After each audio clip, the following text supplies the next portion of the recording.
In the Old Testament, God doesn't seem very loving, but rather angry when ordering the destruction of various cities. This anger seems to turn into love in the New Testament when we see God as loving Father to Christ, his Son.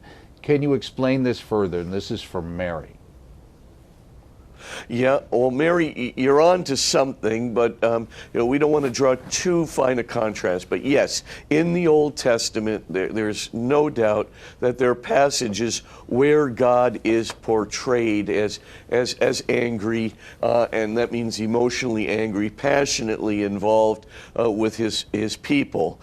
And that has to be kind of put into the context of certain passages in Exodus, where, the idea that God's anger is kind of oriented towards his mercy.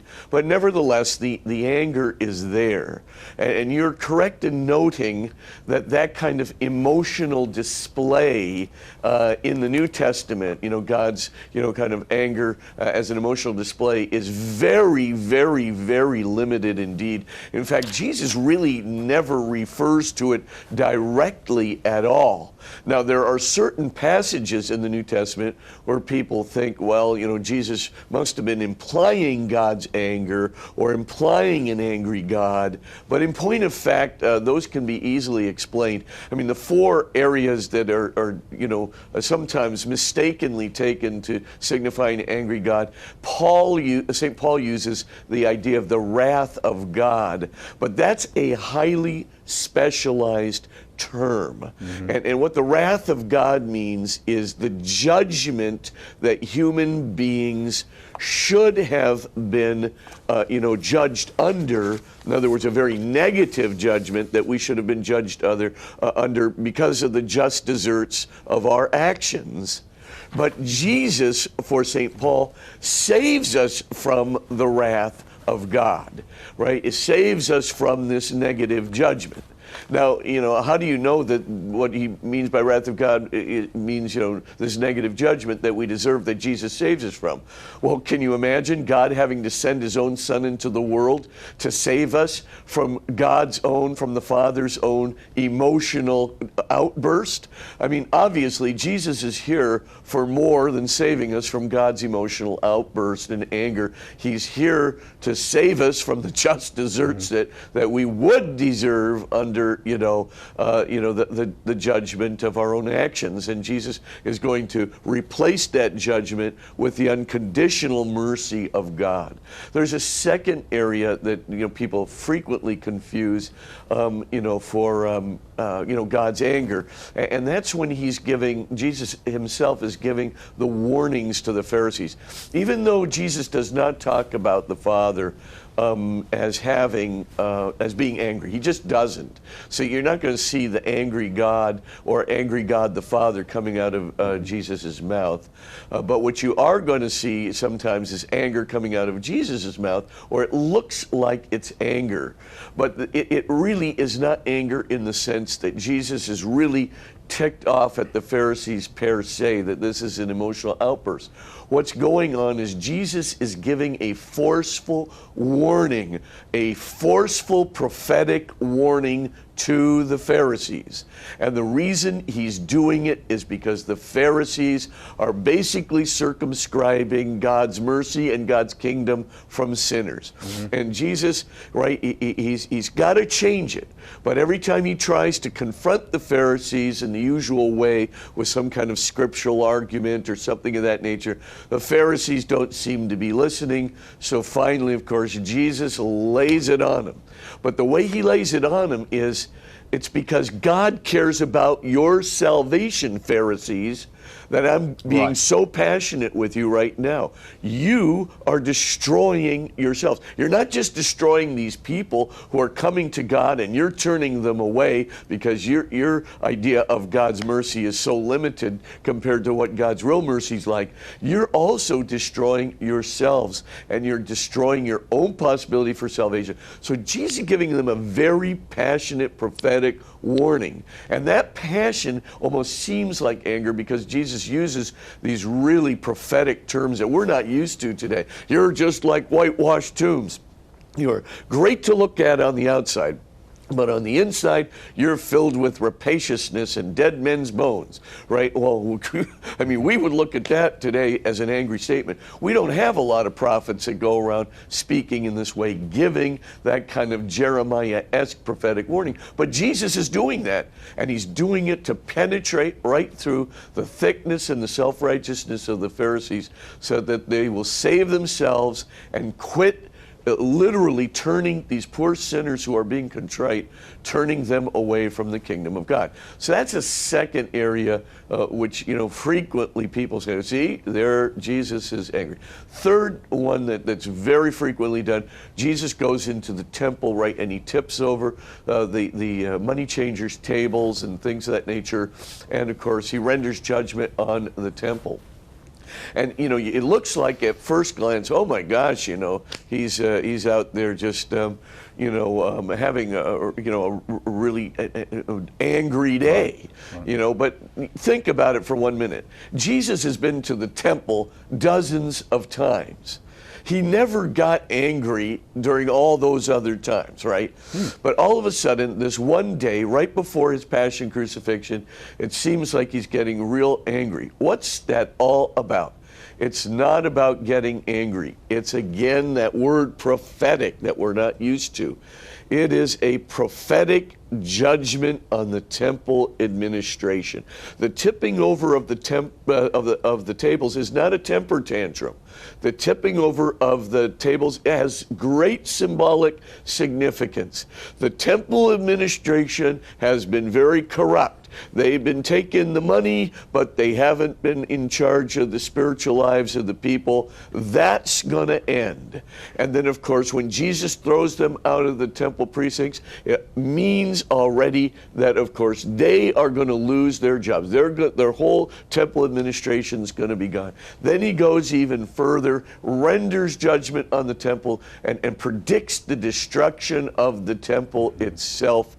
And then after he predicts the destruction, the temple says the temple's going to be built upon a cornerstone, namely him, that the builders rejected, that's going to become the new cornerstone of the church. Jesus will become the new temple in place of the Jerusalem temple. That's what that's all about. So in point of fact, I think it was Mary, your question is very, very good. But, the idea here is that, honestly, Jesus is not an angry, son of God, and God is never portrayed as angry by Jesus. And of course, the wrath of God that Paul talks about is what Jesus saves us from. It's not talking about an emotional outburst.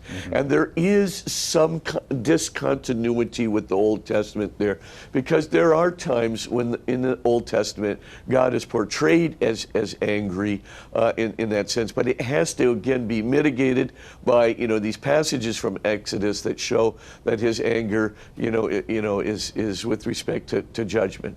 The idea too that God is punitive, which is in the Old Testament, it is there, and you can't really get out of that because it says in Leviticus and Exodus, right, that God punishes even not only the sinner but punishes the children of the sinner down to the fourth generation.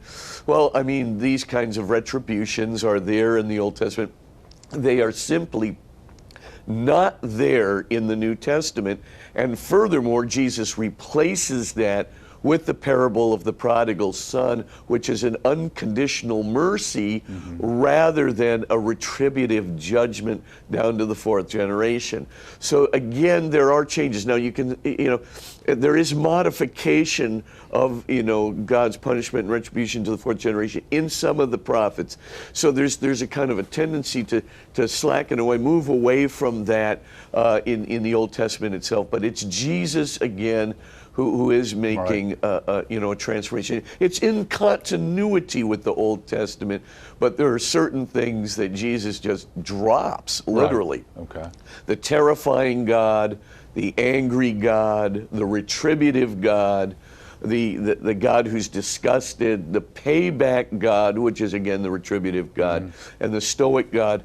Those are, you're just not going to find those images of God in the New Testament. What you're going to have is the father of the prodigal son, besides the fact that, and a Pharisee has such a negative view in the world. Somebody's Pharisaical, we get it right away. He's a bad guy. He's out for himself, a bit of a hypocrite, etc.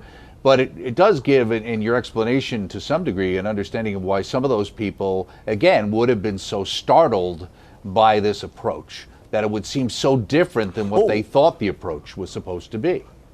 Without, absolutely, without question, because there are these discontinuities, when you really look at the image of God that Jesus is portraying, you can just imagine the poor Pharisees, they're going like, hey, wait a minute, I thought, we were going to get our ears boxed if this stuff didn't happen. I thought, we were doing the right thing by excluding people from the kingdom, etc. So a lot of the Pharisees do believe that they have, been good teachers of the law.